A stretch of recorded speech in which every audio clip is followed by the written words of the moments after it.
topic, and it's acting Police Chief Dave Perzero. Our chief is on vacation right now. Even the chief gets a vacation every once in a while. Honorable Mayor, City Council members, thank you for this opportunity to address you. On behalf of Chief Ed Barberini and all the members of the San Mateo Police Department, I would like to thank you for this heartfelt proclamation for National Police Week. We are grateful and honored to receive this recognition. We are also inspired and humbled by your continued support to our department and all of our personnel who are working hard every day to serve and protect our citizens during these unprecedented and challenging times. We take pride in our profession and the services we provide to the citizens of San Mateo, and we remain steadfast in our commitment to protect with honor and serve with pride. Thank you. Thank you.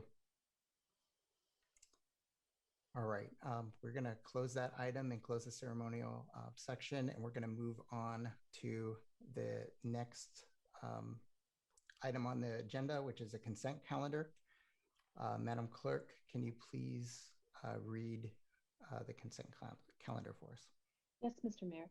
All matters listed under the consent calendar are considered by the council to be routine and will be enacted by one motion without discussion. If discussion is desired, that item may be removed and considered separately.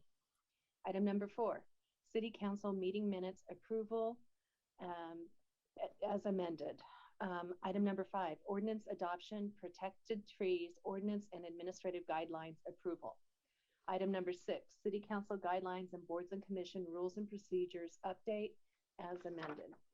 Item number 7, board and commissions confirm reappointments, appoint to the personnel board, and establish annual appointment subcommittees. Item number 8, community development block grant 2021-22 annual action plan adoption.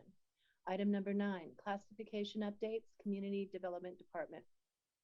Item number 10, California State Library Services and Technology Act budget appropriation.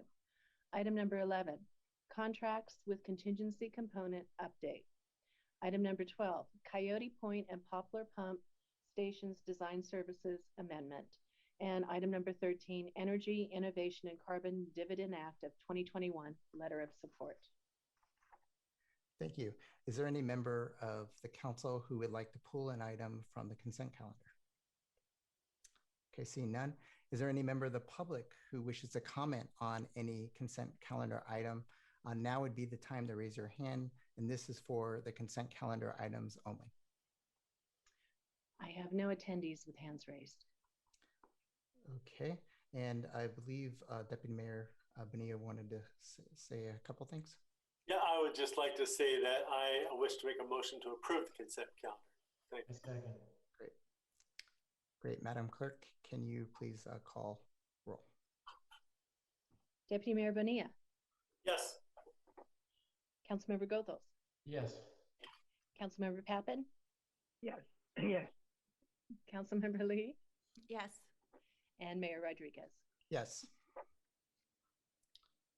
All right. The next item on the agenda is public comment. And members of the public wishing to comment on any item not appearing on the agenda may address the City Council at this time. State law prohibits council from taking action on any matter not on the agenda.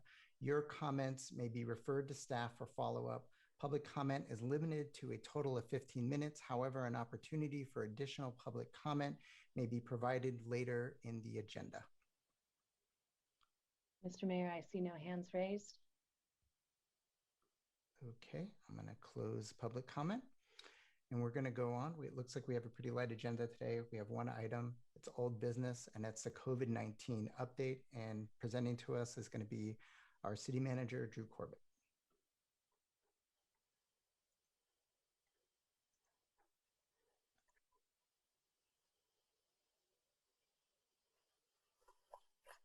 Okay, just bear with me for a minute. The presentation's coming up. All right, is everyone able to see that? Yes, we are. Great, thank you. Good evening, Mayor Rodriguez, members of the City Council, Drew Corbett, City Manager. Just have a brief COVID-19 update to share a few operational updates with you tonight.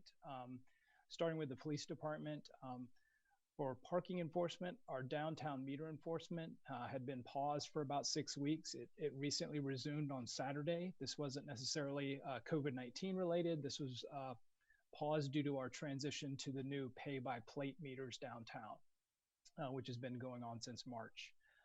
All of our other parking violations are currently being enforced except for the 2-hour parking.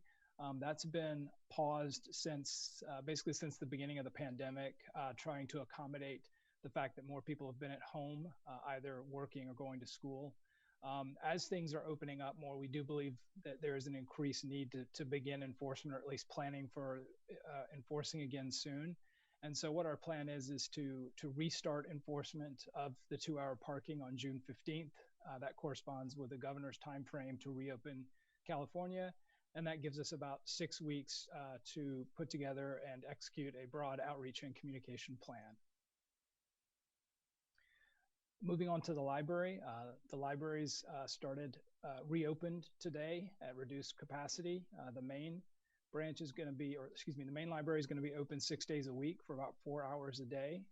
And the branches will be open 2 days each per week, different days for 4 hours a day, or a total of 8 hours per week per branch.